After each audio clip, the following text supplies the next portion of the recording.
paz do Senhor a você que nos acompanha, abrindo o ano de 2024, que Deus abençoe esse ano, que a sua casa seja edificada por Cristo e mais uma vez, muito obrigado por ter você na nossa companhia. Deus te abençoe em Cristo Jesus. Olá, queridos, paz do Senhor Jesus, que alegria poder estar agora com você em 2024.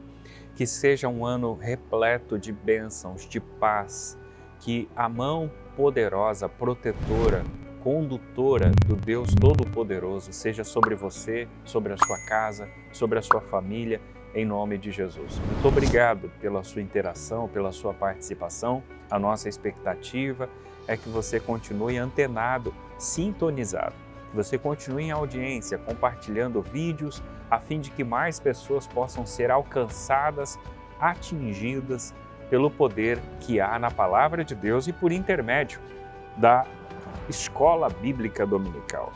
A propósito, como dissera o pastor William, minhas saudações, pastor William Enoque, nós vamos falar sobre o corpo de Cristo, origem, natureza, vocação da igreja no mundo, sob as lentes do pastor José Gonçalves. A nossa expectativa e os nossos votos é que seja um tempo de muita qualidade e que os nossos subsídios possam, de alguma forma, apesar de ser redundante, lhe subsidiar em vossas aulas nas respectivas escolas dominicais.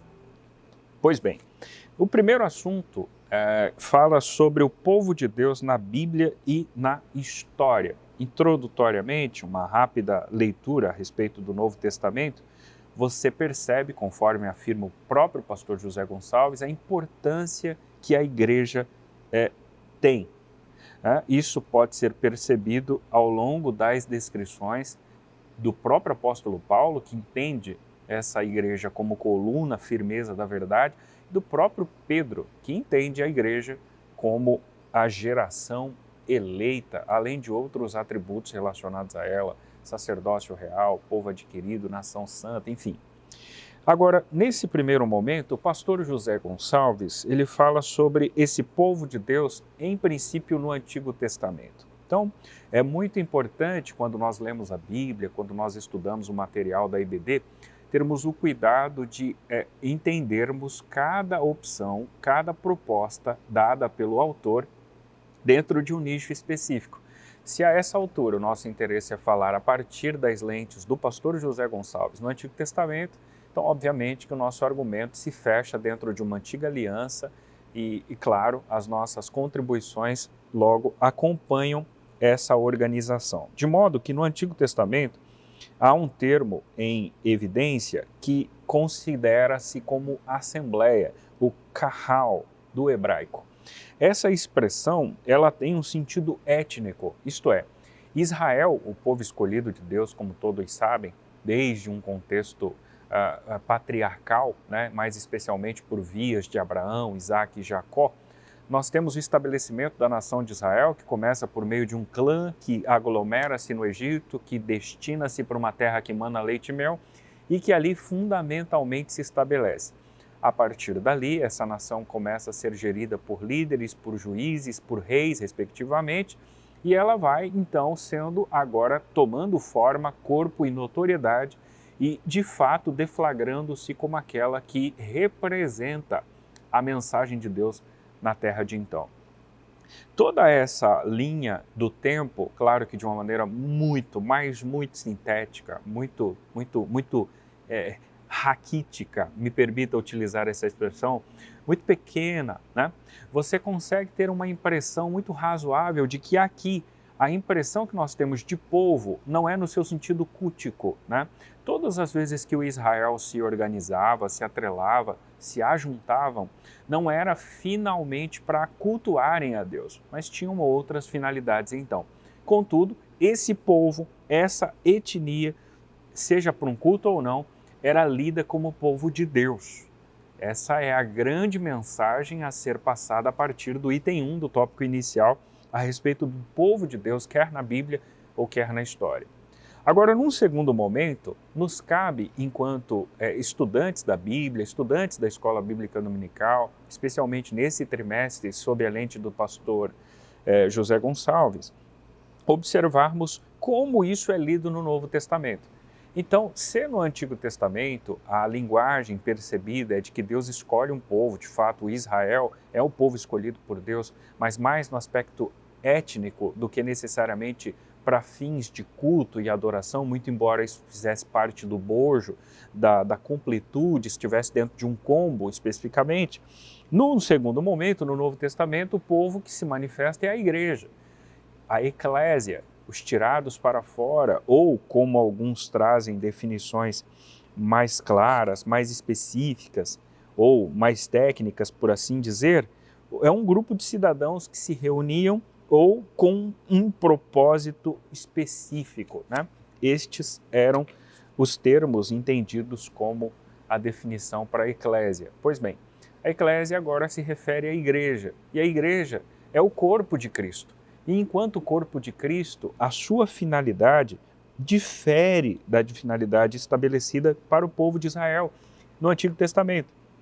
De modo que o pastor Gonçalves alega que não é apenas uma raça ou nação. Nós não estamos falando mais do Israel enquanto raça, enquanto nação, enquanto etnia. Não, senhores. Agora, a igreja tem uma notoriedade diferenciada. Agora, nós nos referimos a todos aqueles de diferentes raças e nações que foram comprados por um precioso preço. Não foi ouro, não foi prata, não foi pedras preciosas, mas foi o sangue vertido de Cristo na cruz do Calvário. Assim, o sentido no Novo Testamento para essa ideia estabelecida como povo de Deus é majoritariamente sacro. Por quê? Porque não dá para se pensar igreja sem a adoração a Deus, sem cultos ao Senhor. Essa é uma concepção bastante razoável, estabelecida também no nosso material.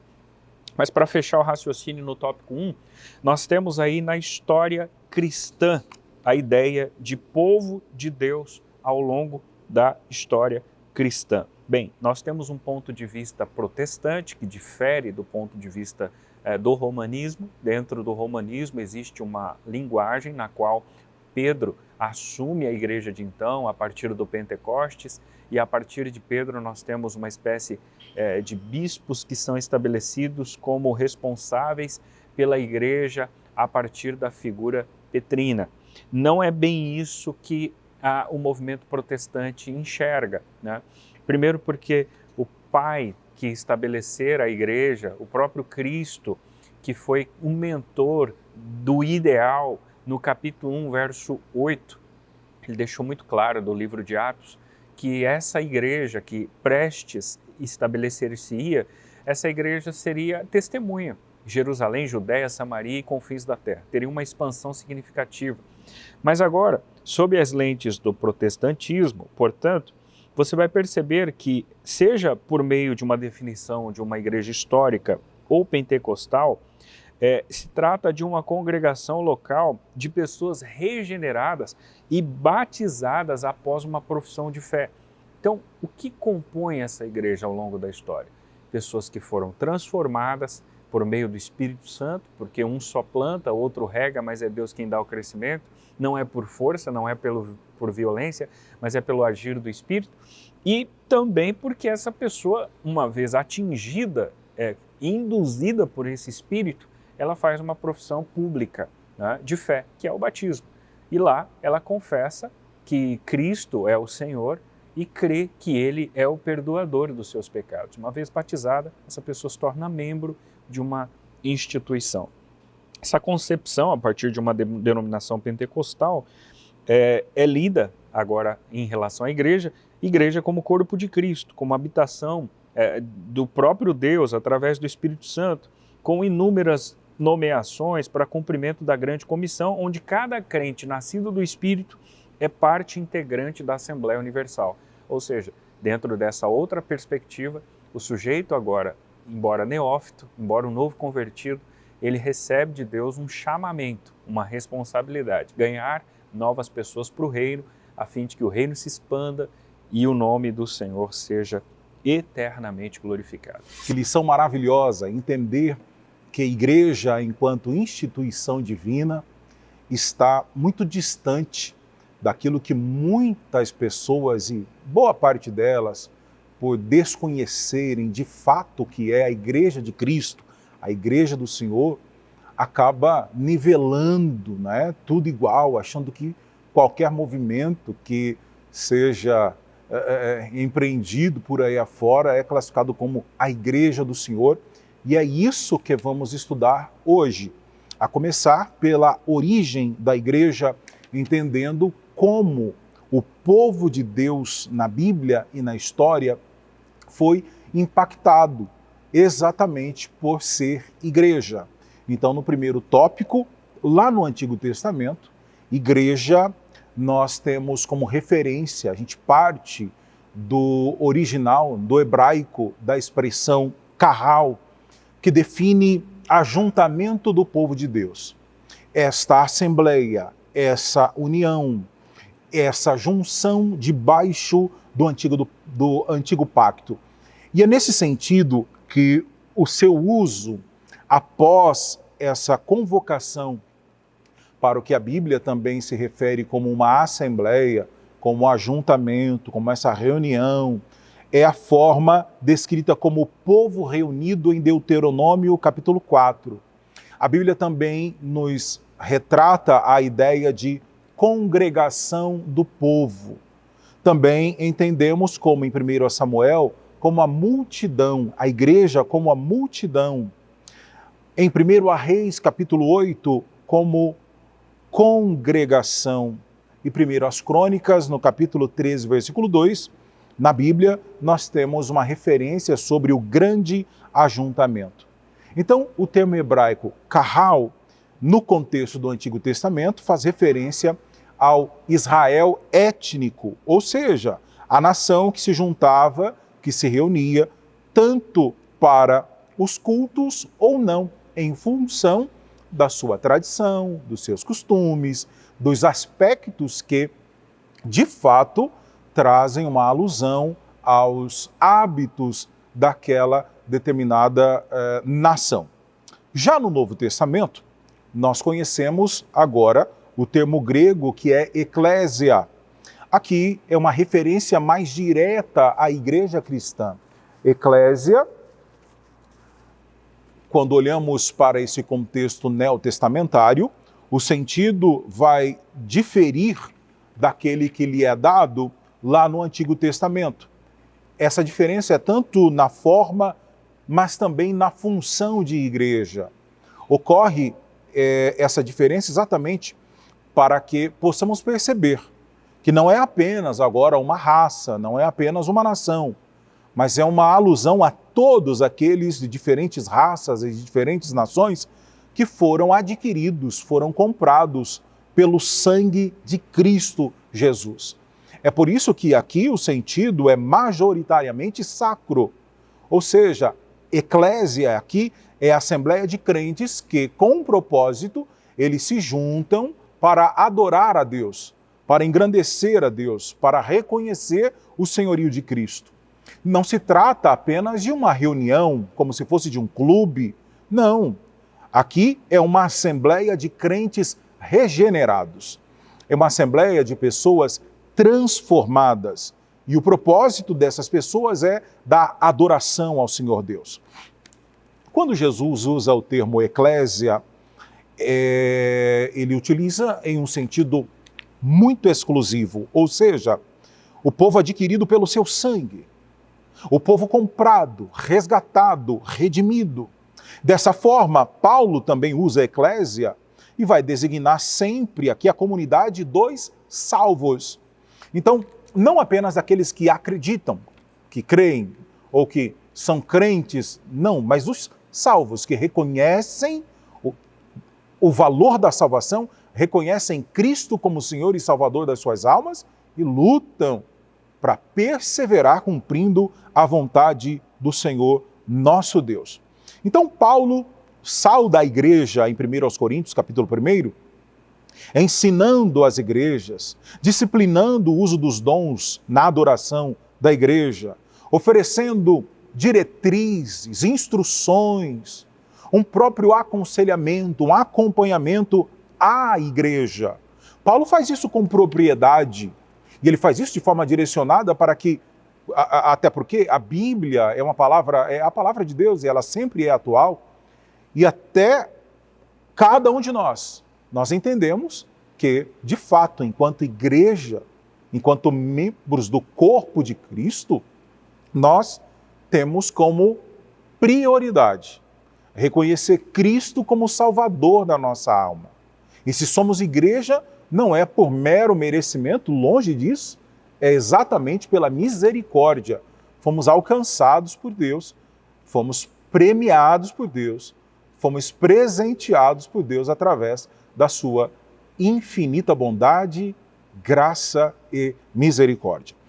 Ao longo da história cristã, há quem creia que a igreja subsiste governada pelo sucessor de Pedro e pelos bispos em comunhão com ele.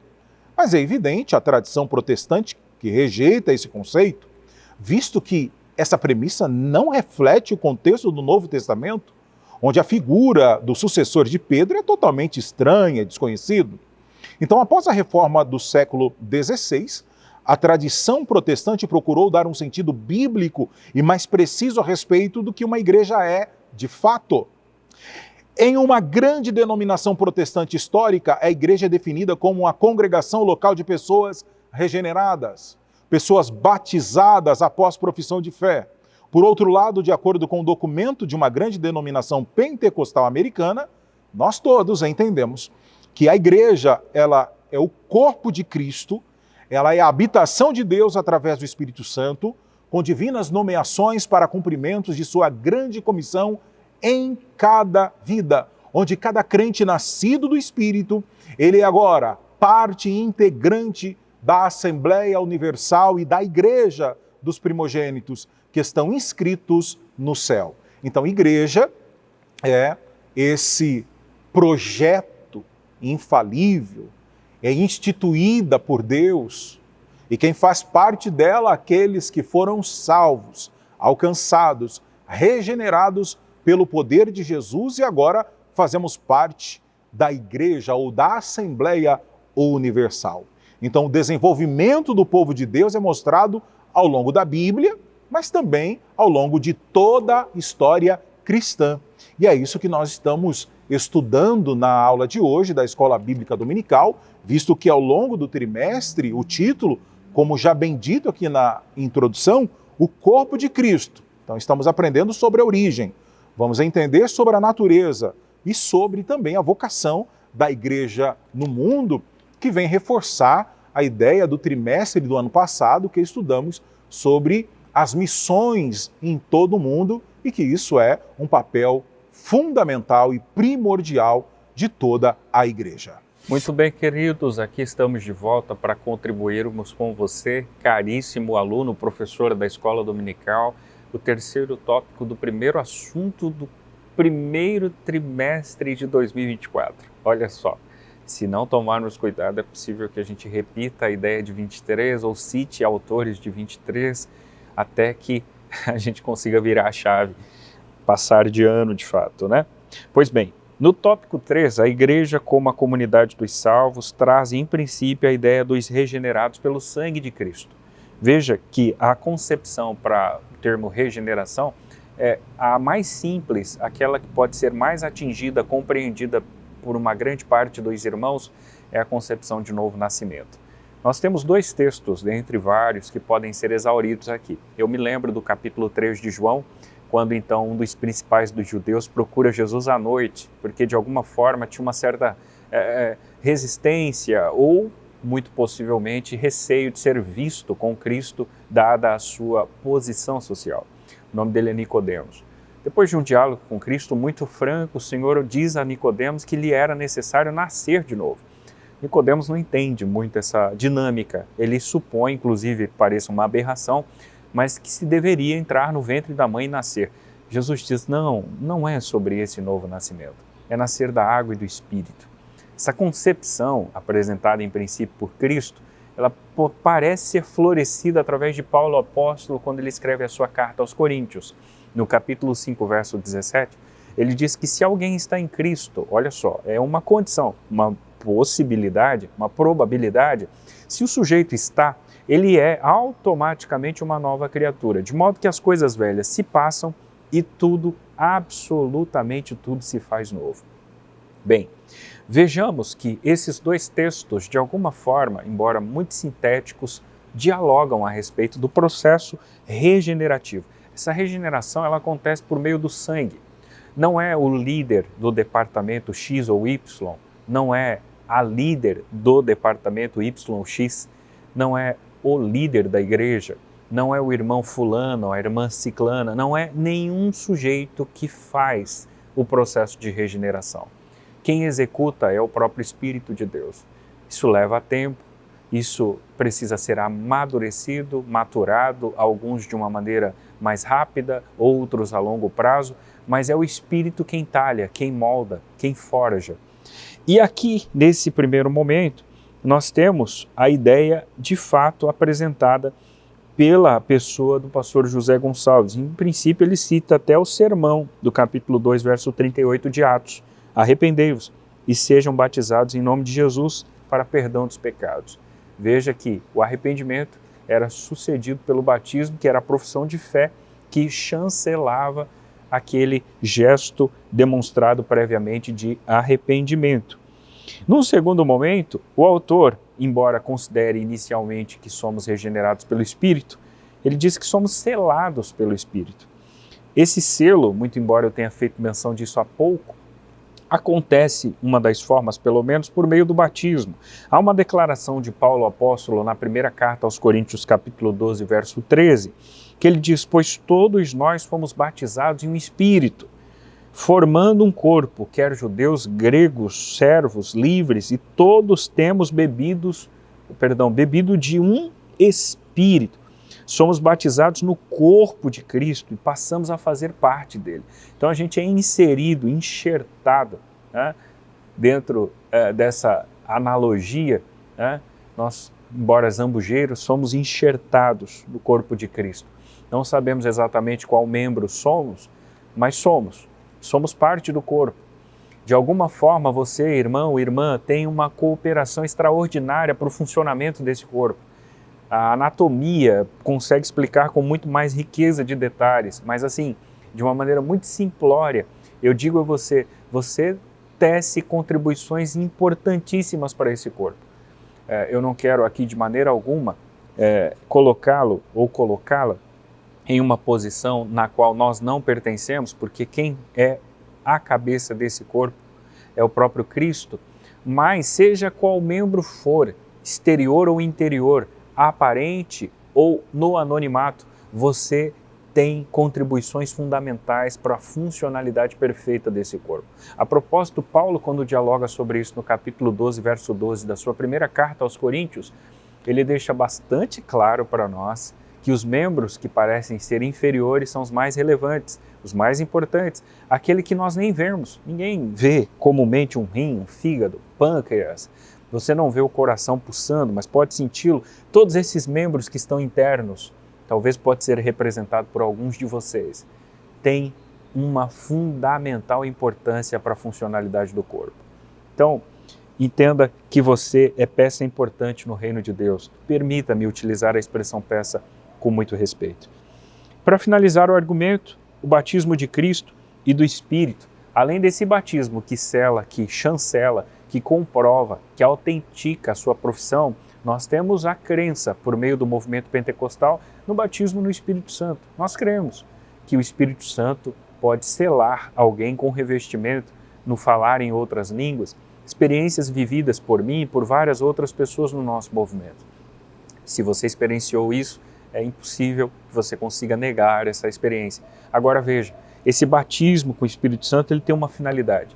Não é para você ficar em um culto, dentro de uma igreja, única e exclusivamente, falando em línguas estranhas, porque por meio delas você estará edificando a si mesmo, uma vez que essa irmã, esse irmão que está ao seu lado não consegue interpretá-la, exceto se tiver o dom. Do contrário, ele não será edificado porque não existe compreensão. Esse revestimento, dentro dessa perspectiva pentecostal que nós entendemos por meio do batismo do Espírito Santo, ele serve justamente para, de alguma forma, lhe dar ainda mais aptidão condições, por meio do Espírito, é claro, na propagação do Evangelho. Então entenda dessa forma, você que professou crer em Cristo e mostrou isso publicamente através do batismo em águas, pode ser tocado pelo Espírito Santo, pode receber dele um selo, a fim de que seja ainda mais revestido com graça, com autoridade, na propagação do Evangelho da cruz de Cristo. Fomos todos regenerados pelo sangue de Cristo. Lá no Pentecostes, o apóstolo Pedro disse: arrependei-vos, e cada um de vós seja batizado em nome de Jesus Cristo, para perdão dos pecados. Com essas palavras, o apóstolo Pedro estava dizendo como se dá o ingresso de uma pessoa na igreja, ou seja, por meio do arrependimento e por meio do batismo. A igreja é uma comunidade cristã formada por pessoas regeneradas que fizeram uma pública profissão de fé.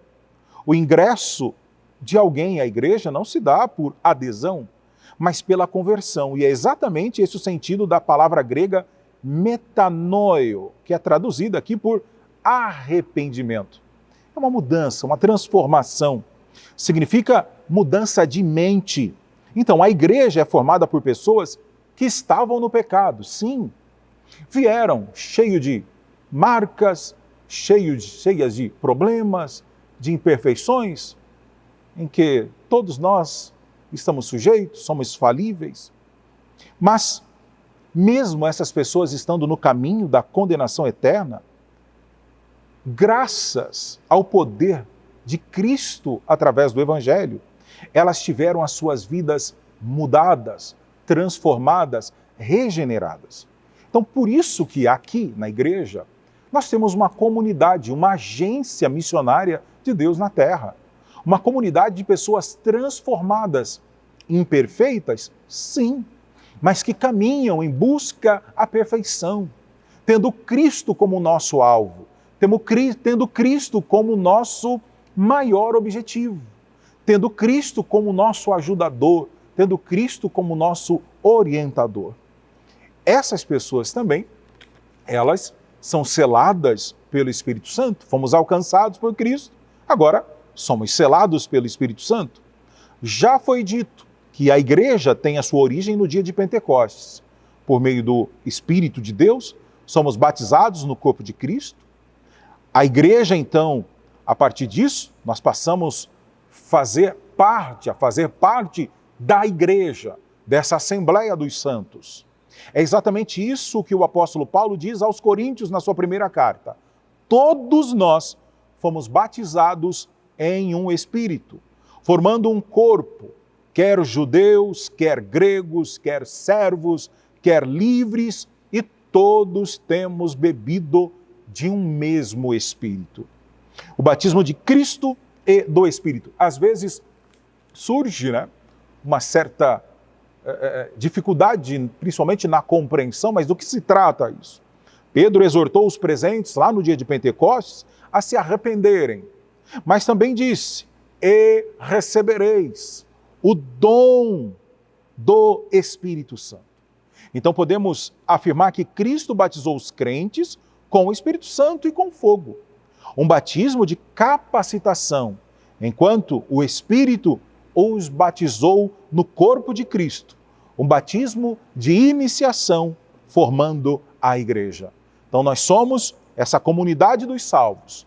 A igreja é a reunião dos regenerados pelo sangue de Cristo e selados pelo Espírito Santo. Essa lição, ela nos traz um grande alerta, a saber que nós vivemos em um período de crescimento de muitas heresias. Isso é um sinal da vinda de Cristo à igreja. Jesus vai voltar. Entender que somos igreja, que somos comunidade, que somos Assembleia dos Santos, que somos transformados, regenerados, para que assim possamos continuar levando essa mensagem e alcançar outras pessoas, isso também faz parte do propósito de Deus.